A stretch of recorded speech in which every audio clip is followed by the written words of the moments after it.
वो बूढ़ा बहुत बूढ़ा हो चुका है। उसे बीमारियों ने घेर रखा है। उसके हाथ पांव भी अब ठीक से काम नहीं करते। रह रह कर बेहोश हो जाता है। उसकी इंद्रियां अब शिथिल पड़ने लगी हैं। वो तो बस बिस्तर पर लेटा हुआ अपनी मौत का इंतजार कर रहा है।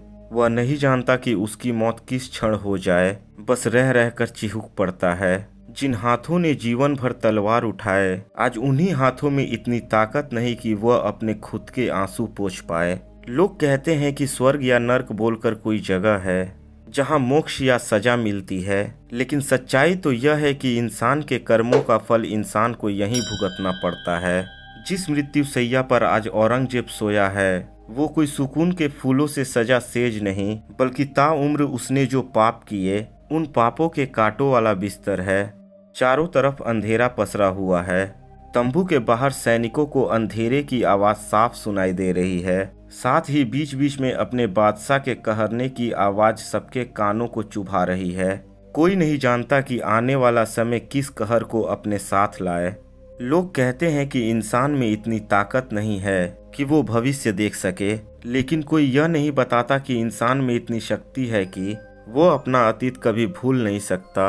आप जीवन में अच्छे कर्म किए हों या बुरे, कहते हैं मौत के समय वो सारे कर्म आपकी आंखों के सामने नाचने लगते हैं, और उस क्षण उन बुरे कर्मों की यह सजा मिलती है कि आप अपनी गलतियों की प्रायश्चित और आंखों में आंसू लिए दुखी मन से इस संसार से विदा लेते हैं। लेकिन अभी औरंगजेब में जान बाकी है।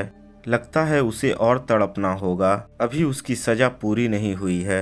उसे याद आता है कि वो अपने पीछे इतनी बड़ी विरासत छोड़कर जा रहा है, जिसके लिए उसने अपने भाइयों को मार डाला, अपने पिता को जीते जी कैद करके रखा, लाखों लोगों का गला काट दिया, लेकिन आखिरकार उसे बदले में क्या मिला? खाली हाथ। एकाएक अपनी बंद हथेली को देखकर वो रो पड़ा। वो जानता था कि मेरे साथ ही मुगल युग भी खत्म हो जाएगा। वो यह भी जानता था कि आने वाला कल मुगलों के इतिहास को अंधेरे में ढकेल देगा, लेकिन आज उसकी आंखों में तनिक भी चिंता नहीं थी। था तो केवल अफसोस। एकाएक उसे उन पत्रों की कुछ पंक्तियां याद आने लगी हैं, जिसको उसने अपने बेटे शहजादे आजम को लिखा था। वो अपने बेटे को उस पत्र में लिखता है कि बेटा, अब मैं बूढ़ा और दुर्बल हो रहा हूँ। आगे अपनी माँ को याद करते हुए लिखता है कि जब मेरा जन्म हुआ था तो मेरे निकट बहुत से लोग थे, लेकिन आज मेरी मृत्यु शैया पर मैं अकेला हूँ। मैं नहीं जानता कि मैं क्या हूँ और इस संसार में मैं क्यों आया हूँ। मुझे उन क्षणों का दुख है जिन क्षणों में मैं अल्लाह की इबादत को भूला रहा। वो अफसोस करते हुए आगे लिखता है कि मैंने देश अथवा इसकी प्रजा के लिए कुछ भी भला नहीं किया। मेरा जीवन ऐसे ही निरर्थक बीत गया। अल्लाह मेरे हृदय में निवास करता था, लेकिन मेरी आंखों के आगे छाए हुए अज्ञान के अंधेरे के कारण मैं उसकी ज्योति न देख सका। जीवन नासवान है और बीता हुआ क्षण कभी लौट कर नहीं आता। भविष्य में मेरे लिए कोई आशा नहीं रह गई है।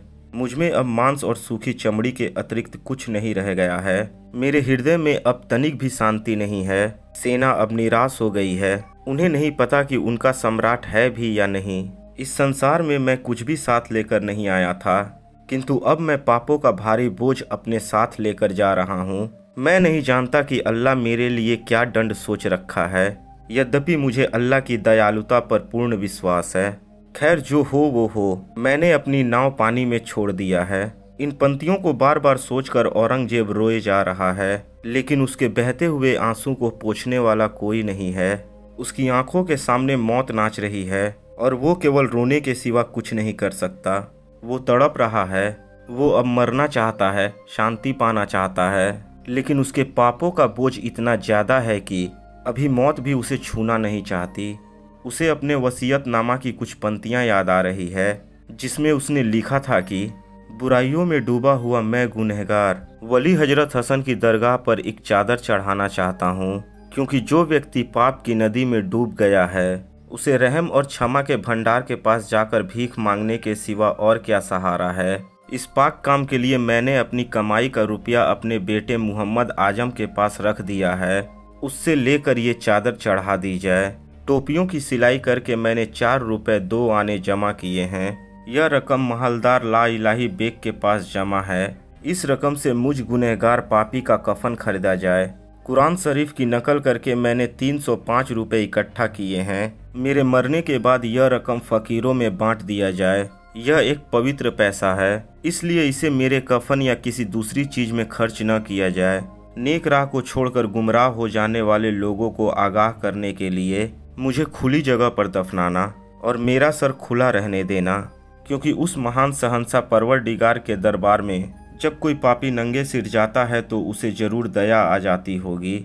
मेरी लाश को ऊपर से सफ़ेद खद्दर के कपड़े से ढक देना, चादर या छतरी नहीं लगाना, न गाजे बाजे के साथ जुलूस निकालना और ना मौलूद करना। औरंगजेब आगे वसीयतनामा में लिखता है कि अपने कुटुंबियों की मदद करना और उनकी इज्जत करना। कुरान शरीफ की आयत है, प्राणी मात्र से प्रेम करो। मेरे बेटे, यह तुम्हें मेरी हिदायत है, यही पैगंबर का हुक्म है। इसका इनाम अगर तुम्हें इस ज़िंदगी में नहीं तो अगली ज़िंदगी में ज़रूर मिलेगा। अपने कुटुंबियों के साथ मोहब्बत का बर्ताव करने के साथ साथ तुम्हें यह बात भी ध्यान में रखनी होगी कि उनकी ताकत इतनी ज़्यादा न बढ़ जाए कि उससे हुकूमत को खतरा हो जाए। मेरे बेटे, हुकूमत की बागडोर मजबूती से अगर पकड़े रहोगे तो तमाम बदनामियों से बच जाओगे। बादशाह की हुकूमत में चारों ओर दौरा करते रहना चाहिए। बादशाहों को कभी एक मुकाम पर नहीं रहना चाहिए। एक जगह में आराम तो जरूर मिलता है, लेकिन कई तरह की मुसीबतों का सामना करना पड़ता है। अपने बेटों पर कभी भूल कर भी एतबार न करना और न कभी उनके साथ नज़दीकी ताल्लुक़ रखना। हुकूमत के होने वाली तमाम बातों की तुम्हें इल्तला रखनी चाहिए, यही हुकूमत की कुंजी है। बादशाह को हुकूमत के काम में जरा भी सुस्ती नहीं करनी चाहिए। एक लम्हे की सुस्ती सारी जिंदगी की मुसीबत बन सकती है। उसकी यादों में दर्द था, आंसू रुक नहीं रहे थे, मन बेचैन हो रहा था, लेकिन अब वो कर भी क्या सकता था। अब तो खुद के हाथ पांव खुद उसके ना रहे, अब तो उसके गले में भी पीड़ा शुरू हो गई थी। ऐसा लग रहा था बस कुछ निकलने वाला ही है। वो रोता हुआ कुछ बड़बड़ा रहा था, शायद यह उसकी आखिरी इच्छा होगी। वो कहता है कि मैं अपने साम्राज्य को अपने पुत्रों में विभाजित कर देना चाहता था ताकि उत्तराधिकार के लिए पुत्रों में युद्ध न हो। लेकिन कुदरत की विडंबना देखिए, जिन आंखों में कुछ क्षण पहले यादें थी, अब वो आंखें स्थिर हो गई हैं। आंसू सूख चुके हैं, सांसों की रफ्तार रुक गई है, मन शांत हो चुका है। औरंगजेब अब मर चुका है। 49 साल शासन करने वाला शहंशाह अब बेजान पड़ा हुआ है। अभी अभी जो निकली वो केवल औरंगजेब की आत्मा नहीं थी, बल्कि पूरे मुगल युग की आत्मा थी। आज मुगलों का अंत हुआ है। जो बचे हुए हैं या आने वाले हैं वो भी मारे जाएंगे, क्योंकि उन्हें बचाने के लिए कोई औरंगजेब या अकबर फिर से नहीं आने वाला। औरंगाबाद के निकट खुलदाबाद नामक छोटे से गांव में औरंगजेब आलमगीर का मकबरा बनाया गया। उसमें उसे सीधे साधे तरीके से दफन किया गया। उसकी कब्र कच्ची मिट्टी की बनाई गई, जिस पर आसमान के सिवा कोई दूसरी छत नहीं रखी गई। कब्र के मुजाविर उसकी कब्र पर जब तब हरी दूब लगा देते हैं। इसी कच्चे मजार में पड़ा हुआ भारत का यह सम्राट प्रायश्चित की आग में जलते हुए आज भी परमात्मा से रूबरू होने की प्रतीक्षा में है। तो दोस्तों, आपको औरंगजेब की मृत्यु की कहानी कैसी लगी कमेंट बॉक्स में लिखकर हमें ज़रूर बताएं। अगर यह वीडियो आपको अच्छी लगी हो तो वीडियो को लाइक करें, अपने दोस्तों के साथ शेयर करें, और अगर आप सूर्या टॉक चैनल पर नए हैं तो चैनल को सब्सक्राइब करके बगल वाले बेल आइकन को ज़रूर दबा दें ताकि आने वाली वीडियो की नोटिफिकेशन आपको सबसे पहले मिल सके। तो दोस्तों, मिलते हैं अगली वीडियो में। जय हिंद, जय भारत।